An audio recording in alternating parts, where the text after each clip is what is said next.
អរគុណសម្រាប់ការអញ្ជើញមកកាន់ផ្ទះនាងខ្ញុំអាដាសូមជម្រាបសួរចា Hi guys how are you today អាដា welcome back ថ្ងៃនេះនាងខ្ញុំនឹងបង្ហាញបងប្អូនពីវិធីធ្វើពងមាន់អាំងដែលជាប្រភេទអាហារសម្រន់ដ៏ឆ្ងាញ់ពិសេសចាជាមួយនឹងវិធីធ្វើងាយៗហើយលឿនរហ័សទៀតផង Today I will show you how to make fried egg a type of delicious snack with a quick and easy recipeនាងខ្ញុំធានាថាប្រសិនបើបានចម្អិនញ៉ាំហើយប្រកាសជាចង់ញ៉ាំទៀតជាមិនខានចា I guarantee for this is special snack សូមអញ្ជើញទស្សនាវិធីចម្អិនជាមួយនាងខ្ញុំទាំងអស់គ្នាណាតែកុំភ្លេចជួយ like ជួយ share និងជួយ subscribe channel ឲ្យនាងខ្ញុំផង Please hit to like to share and subscribe my channel ចាសម្រាប់គ្រឿងផ្សំរបស់នាងខ្ញុំគឺនាងខ្ញុំមានពងមាន់ចំនួន27គ្រាប់បងប្អូនប៉ុន្តែនាងខ្ញុំប្រើចំនួនតែ25គ្រាប់ទេសម្រាប់2គ្រាប់ទៀតគឺនាងខ្ញុំទុកបន្ថែមណាចានាងខ្ញុំចម្អិនជាអាហារសម្រន់សម្រាប់ក្រុមគ្រួសារញ៉ាំលេងនៅពេលដែលជួបជុំគ្នាថ្ងៃសម្រាកបងប្អូន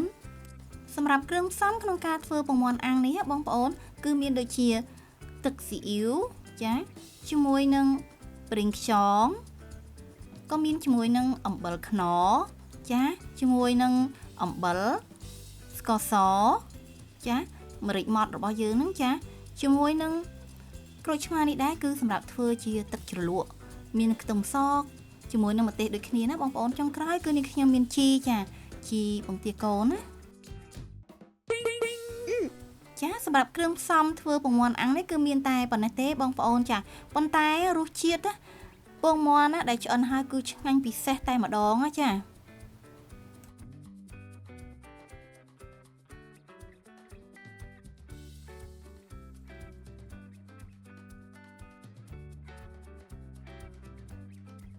ចាជាដំបូងគឺនាងខ្ញុំចាប់ផ្ដើមយកចុងចង្កឹះបងប្អូនចាមកបំបីសម្បកពងមាន់ហ្នឹងតិចៗណាដើម្បីកុំឲ្យបែកធំពេកចាចា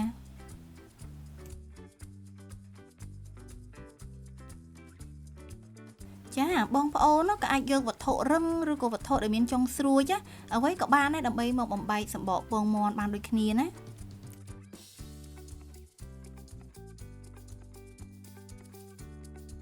ចានៅពេលដែលយើងបំបែកសម្បកពងមាន់បែបនេះអាចនឹងមានសម្បកខ្លះគឺធ្លាក់ចូលទៅក្នុង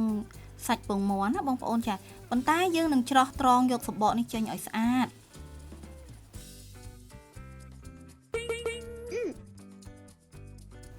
ចាសម្រាប់ពងមាន់អាំងនេះបងប្អូនគឺងាយស្រួលធ្វើមែនតើណាចា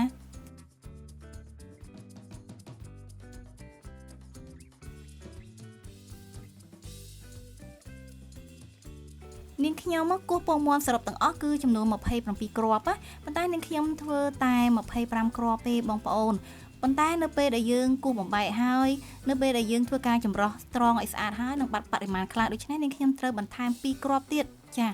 ដើម្បីបន្ថែមឲ្យគ្រប់ទៅលើបរិមាណ25គ្រាប់បងប្អូនដូច្នេះប្រសិនបើបងប្អូន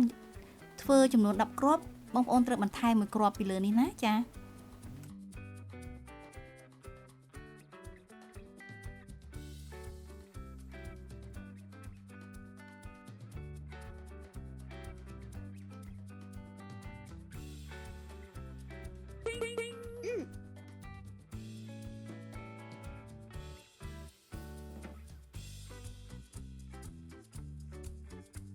ចានៅពេលដែលយើងគោះពងមាន់រួចហើយគឺយើងធ្វើការវាយច្របល់ពងមាន់របស់យើងនឹងឲ្យចូលគ្នាសិនណាបងប្អូន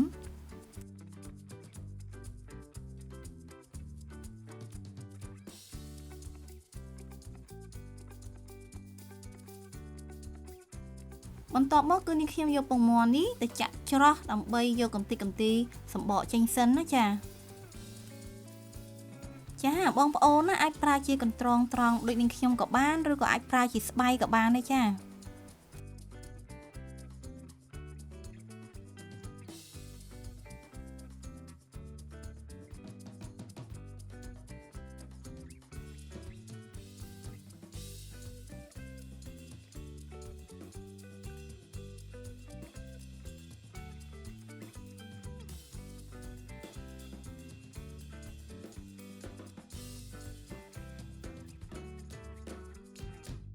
ចានាងខ្ញុំច្រោះពងមាន់បណ្ដើនាងខ្ញុំចាប់ផ្ដើមលាងសម្បកបណ្ដើណាបងប្អូនចាយើងត្រូវលាងសម្បកពងមាន់ឲ្យស្អាត ទើបធ្វើឲ្យសាច់ពងមាន់របស់យើងហ្នឹងគឺនៅពេលដែលឆ្អិនគឺមូលល្អបងប្អូន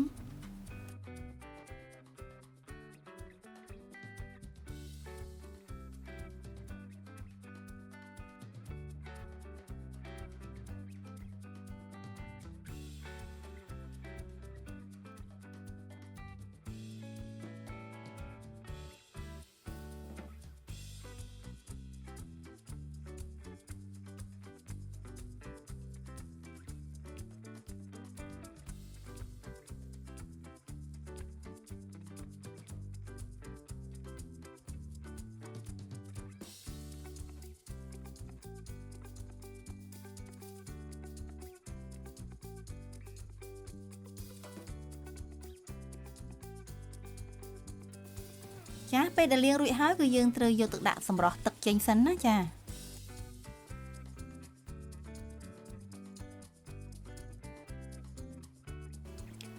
បន្ទាប់មកគឺនាងខ្ញុំចាប់ផ្ដើមបន្ថែមគ្រឿងផ្សំជាមួយនឹងពងមាន់របស់យើងណាមានអំបិលកន្លះស្លាបព្រាបាយជាមួយនឹងអំបិលខ្នុរគឺ1ស្លាបព្រាបាយចាទឹកស៊ីអ៊ីវគឺ1ស្លាបព្រាបាយដូចគ្នាសម្រាប់ប្រេងខ្យងក៏1ស្លាបព្រាបាយចាសម្រាប់ស្ករសវិញគឺនាងខ្ញុំប្រើ1ស្លាបព្រាបាយកន្លះណាបងប្អូនចាហើយសម្រាប់ម្រេចគឺនាងខ្ញុំប្រើតែ1ស្លាបព្រាកាហ្វេទេចាសម្រាប់ម្រេចបងប្អូនអាចបន្ថែមច្រើនជាងនេះឲ្យកាន់តែហឹរក៏រឹតតែឆ្ងាញ់ណាស់ចាដោយសារតែកូនរបស់នាងខ្ញុំមិនសូវចេះញ៉ាំហឹរដូច្នេះហើយនាងខ្ញុំដាក់តែបន្តិចទេ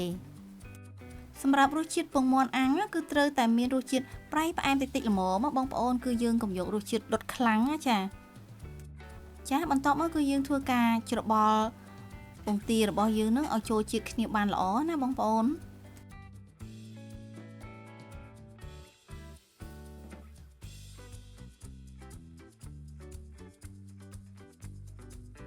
ចាហើយនាងខ្ញុំគឺប្រើដបនេះសម្រាប់ដាក់ពងមាន់ណាបងប្អូនចាបងប្អូនអាចប្រើឧបករណ៍អ្វីផ្សេងទៀតក៏បានដែរហើយនាងខ្ញុំក៏ប្រើឧបករណ៍ចាក់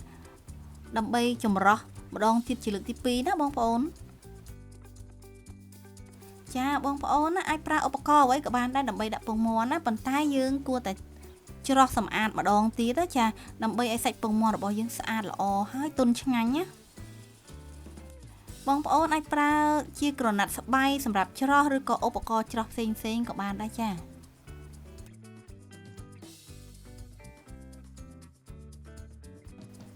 ប្រសិនបើយើងមិនច្រោះសម្អាតពងមាន់របស់យើងឲ្យស្អាតល្អទេគឺញ៉ាំទៅមិនសូវមានរសជាតិឆ្ងាញ់ទេបងប្អូនដោយសារតែវាមានកម្ទេចកំទីសម្បកពងមាន់នៅក្នុងនោះវាជាការរំខានក្នុងការញ៉ាំណា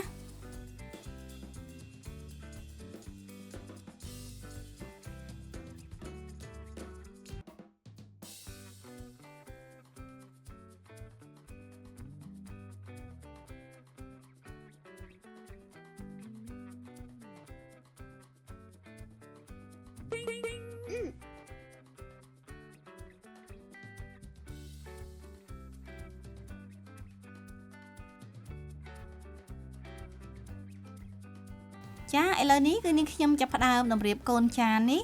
ដើម្បីដាក់ពងមាន់ចំហុយពីលើណាបងប្អូន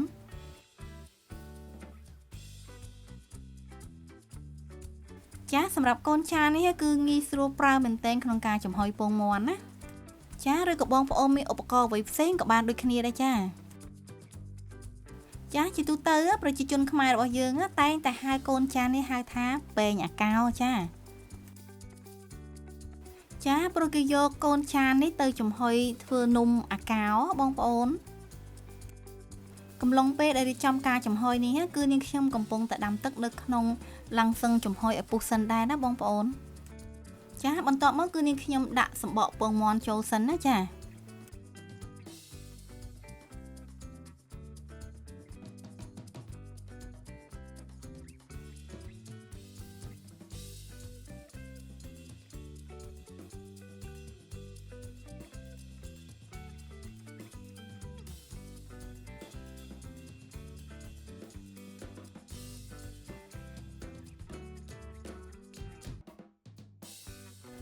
បន្ទាប់មកគឺនាងខ្ញុំចាប់ផ្ដើមចាក់ពងមាន់ចូលទៅក្នុងសំបកបងប្អូនចាតែយើងកុំចាក់ឲ្យពេញពេកបងប្អូនពីព្រោះប្រសិនបើយើងចាក់ពងមាន់នឹងពេញពេកអាចធ្វើឲ្យហៀចេញមកក្រៅនៅពេលដែលឆ្អិនណាចា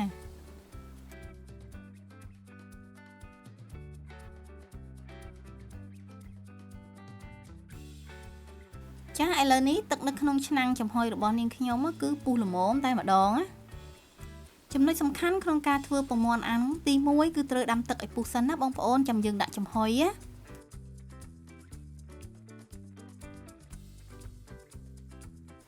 សម្រាប់ចំណុចទី2នៅពេលដែលយើងចំហុយគឺមិនអាចបិទគម្របឲ្យជិតបានទេចា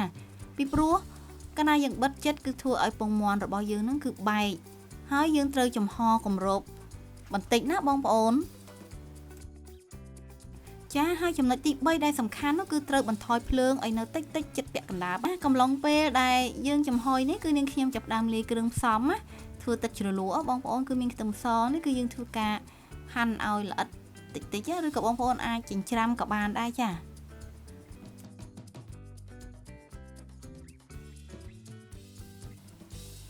ដោយបន្ថែមជាមួយនឹងម្ទេសបន្តិចដែរតែបើសិនជាបងប្អូនចូលចិត្តហឹរឲ្យបន្ថែមច្រើនក៏បានដែរម្ទេសហ៎បងប្អូនចាបន្តមកទៀតគឺមានក្រូចឆ្មាណាចា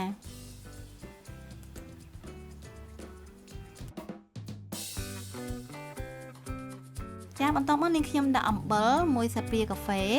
អំបិលខ្នុរ1ស្លាបព្រាកាហ្វេចាជាមួយនឹងស្ករសក៏1ស្លាបព្រាកាហ្វេដែរសម្រាប់ម្រេចគឺនាងខ្ញុំប្រើ1ស្លាបព្រាកាហ្វេដូចគ្នាណាបងប្អូនយើងច្របល់គ្រឿងផ្សំរបស់យើងនឹងឲ្យចូលជាតិគ្នាសិនណាចាទើបយើងច្របាច់ក្រូចឆ្មាបន្ថែមមកបងប្អូន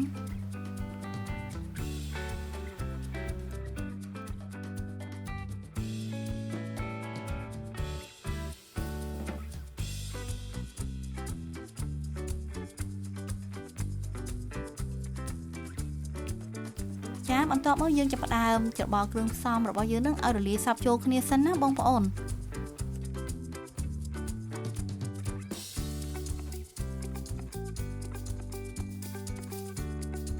រួចហើយទៅបន្ថែមខ្ទឹមសជាមួយនឹងម្ទេសណាគឺគ្រឿងផ្សំរបស់យើងតែប៉ុណ្ណេះរួចជាស្រេចហើយឆ្ងាញ់ទៀតផងបងប្អូនទឹកអំបិលម្រេចក្រូចឆ្មាបន្ទាប់ពីយើងចំហុយបានជាង10នាទីបងប្អូនយើងនឹងឃើញពងមាន់របស់យើងនឹងគឺឡើងល្អហើយតែមិនទាន់ឆ្អិនសព្វទេណាបងប្អូននៅពេលដែលពងមាន់របស់យើងឡើងល្អបែបនេះគឺយើងចាប់ផ្ដើមបន្ថែមភ្លើងហើយចំហុយបន្តបងប្អូនប្រហែលពី20ទៅ30នាទីទៀតណាឲ្យឆ្អិនសព្វតែម្ដងណាយើងអាចញ៉ាំពងមាន់នៅពេលដែលចំហុយឆ្អិនហ្នឹងក៏បានតែប្រសិនបើចង់ឲ្យពងមាន់របស់យើងរឹតតែឈ្ងុយឆ្ងាញ់គឺយើងនឹងយកទៅអាំងបន្តឲ្យរីងក្រៀមបន្តិចបន្ទាប់ពីពងមាន់របស់យើងចំហុយឆ្អិនណាបងប្អូន